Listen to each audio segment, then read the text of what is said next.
Quelle belle thématique. Alors bonjour, donc on va rester un peu dans la même thématique de bien-être et de loisirs.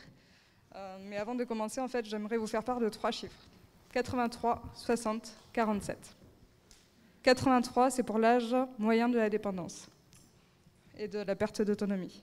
60, c'est 60%, 60% qui vivent à domicile, puisqu'on parle de domicile et de prévention. 47, c'est 47% des personnes qui sont âgées de plus de 80 ans, qui peuvent partir en voyage et qui partent en voyage au moins une fois dans l'année. Le temps d'un voyage, c'est d'abord 3 personnes. Donc on a Bérangère, psychologue clinicienne, Bruno, qui est réalisateur de vidéos immersives, et moi du coup, Isabelle, animatrice en EHPAD. Nous avons tenté en fait par le casque de réalité virtuelle d'amener nos seniors en voyage de manière à réduire les troubles du comportement et de leur amener un peu de bien-être.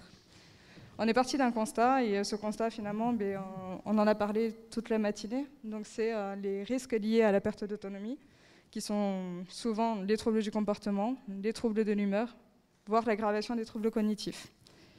On fait face finalement à des risques d'opposition, de laisser aller, à un renfermement sur soi, parfois un syndrome de glissement et souvent un syndrome dépressif. Donc, pour y répondre, on utilise un casque de réalité virtuelle et on amène les seniors dans un voyage inédit où les pathologies et les handicaps sont effacés au profit des rêves et des envies de chacun. Nous avons souhaité, à travers notre valise, d'apporter notre expertise auprès de ces personnes qui rêvent d'escapade et estiment ne plus pouvoir le faire. C'est finalement un accompagnement personnalisé et professionnel dans le but de faire renaître des sensations et des émotions fortes par le biais des nouvelles technologies. Donc on l'aura compris, ce sont des voyages, donc des voyages immersifs pour un bien-être instantané. Ce n'est pas seulement des voyages, on essaie également de faire en sorte que ce soit une réelle expérience, car par le biais de l'ouïe, l'odorat, la vue et maintenant le goût, nous amenons nos voyageurs dans des univers inédits au plus proche de la réalité. Donc nous mettons à disposition une valise qui contient tout le matériel nécessaire, nomade, sans Wi-Fi, pour renforcer le sentiment de confiance entre le voyageur et l'accompagnant et de lui proposer une bulle de bien-être. Nous avons démarré une première enquête pendant 18 mois sur 200 voyageurs, donc sur le territoire national, qui nous a permis d'observer un taux de variation qui restait important sur différents items, donc notamment un regain d'intérêt sur les choses, un intérêt suscité par l'activité et surtout un sentiment de sérénité et de confiance en soi, mais aussi l'effacement d'un repli sur soi. Au vu de ces éléments positifs, pour que le voyage continue, on est en train de travailler avec la faculté de psychologie de Toulouse de manière à objectiver davantage l'impact de notre dispositif sur le bien-être et surtout sur l'apaisement de nos voyageurs dans leur quotidien, notamment à domicile, mais aussi en EHPAD. Et je finis là-dessus, puisque le temps d'un voyage, d'un battement de cils, tout devient possible. Merci.